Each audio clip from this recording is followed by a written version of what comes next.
This is the 1,000 mile review on the Juiced Rip Racer. This is an exciting day. I don't think that this review's ever been done, honestly. I don't think anybody else has done this review, especially on the Rip Racer.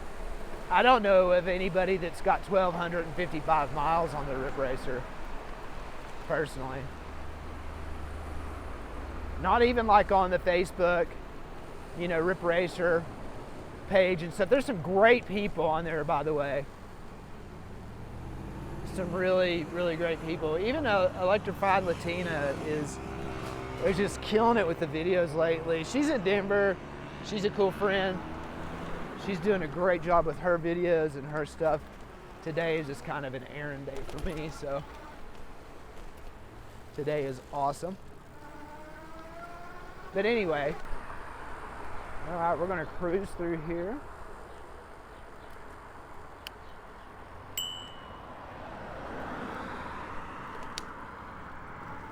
All right, let's get going this way. So we got some errands to go on today.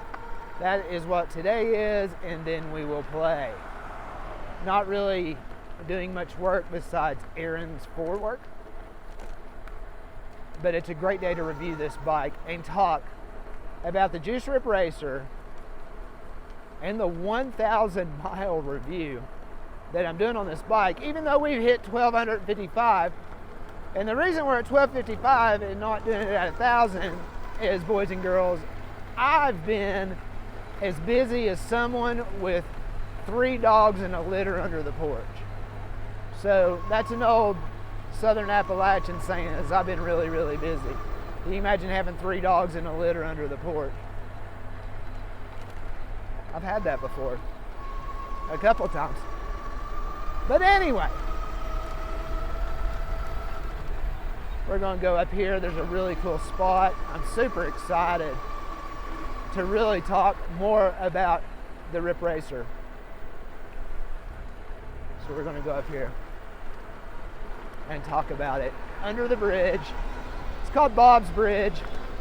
It's a really cool place, but there's a really cool wave and a little place we could get some peace and quiet and talk about the Juiced Rip Racer.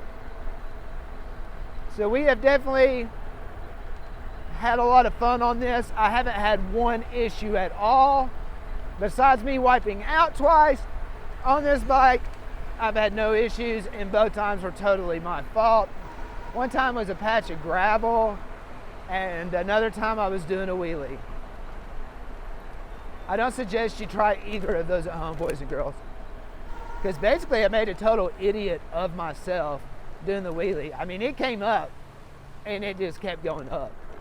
And I forgot, hey, this isn't a dirt bike. This is a 65-pound BMX-styled bike that doesn't weigh near as much as my KTM XE 250 dirt bike.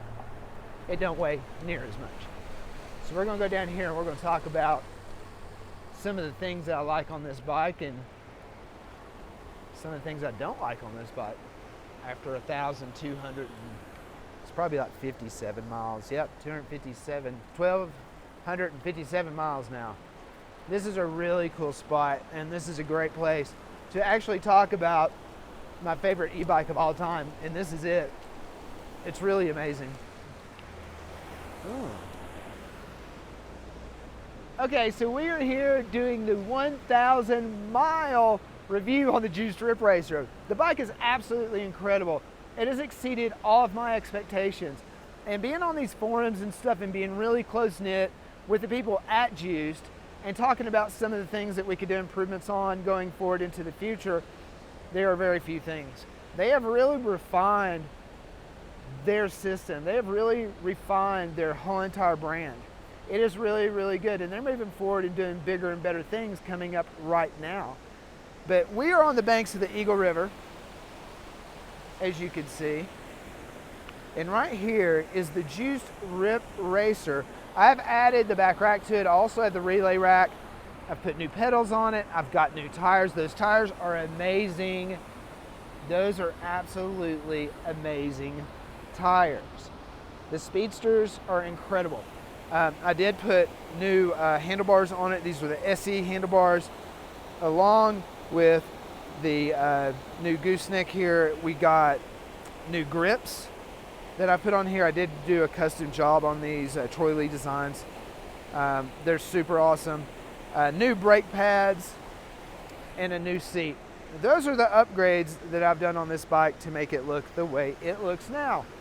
Now, saying that, those are custom things and they're not necessary things.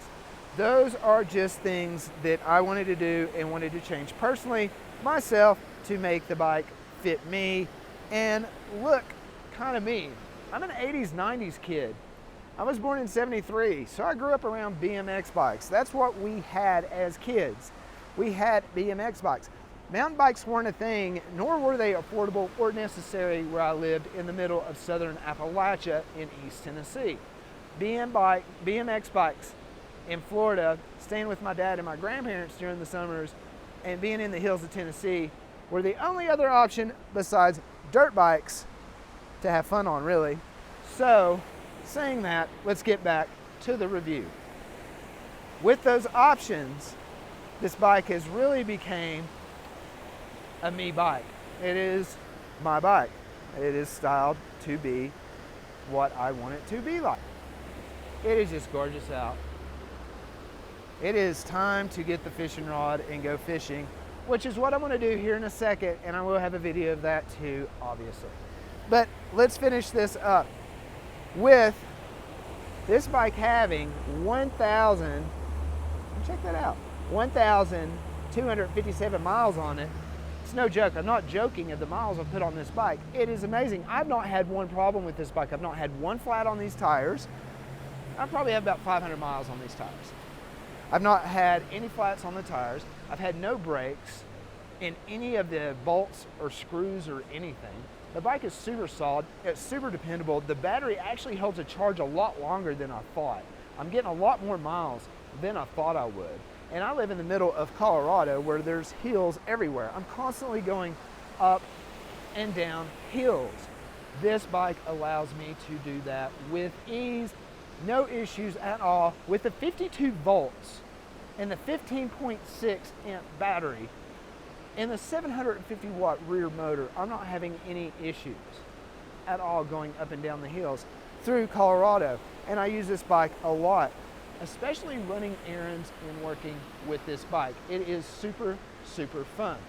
So on the Juice Drip Racer, the things I like is everything except two things. All right, so the 750 watt motor is awesome. It's not too loud. It's super powerful. The controller keeping me from going past 20 miles an hour throttle only out of the box. Stock is kind of weird, and them saying it's a class 3. You've got to buy this new controller that's out, which I have bought, and it is awesome. But stock wise, you're only going to get 20 miles an hour throttle only, 28 if you're pedaling, ghost pedaling or whatever. So out of the box, it only doing that is kind of eh. The other thing that's kind of eh are the brake pads they put on it. It's not the actual brakes, boys and girls, it's the brake pads. So to wrap it up, again, the Juice Drip Racer, I give it a 9 out of 10. That's huge, because you know what you're getting. You're getting a bike that doesn't have suspension. You're getting a bike that doesn't have gears. You're getting that kind of bike. You know what you're getting with the Juice Drip Racer when you buy it. Saying that, and just adding on the different things I have, you know, different tires, different handlebars, different seat, different grips, different foot pegs, those kinds of things, those are things I added myself to create my own bike, to make it fit me, to make it look me. That's all. The only thing that I'd changed on this bike that needed to be changed were the brake pads that keep it from squeaking, and the new controller, the off-road controller, so I could throttle only up to 28 miles an hour. Actually, I had it up to 32. So saying that, The Juice Rip Racer, 9 out of 10. Would I recommend it to friends? Absolutely, I have. I've sold several of these to friends. It is a great bike. They are super happy. Everybody on the Facebook page is super, super happy. Juiced Rip Racer Facebook page and the Juiced e-bike page. People are raving about this bike, especially at the price and the upgrades that are now available for it. You can also check in with your local government or your utilities board for rebates and discounts on e-bikes. I saved another $200 on top of the $1,299 I got it on sale for $1,200 plus taxes. For a 750 52 volt e-bike is incredible. So saying that, wrapping it up, the Juice Rip Racer, after the 1,000-mile review, it's more than worth it. Even if it was $700 more than I bought it for, it would be worth it, if that says anything. So get out and get you one. Again, this is Chris from the Colorado Adventure Channel. Until the next adventure, see you.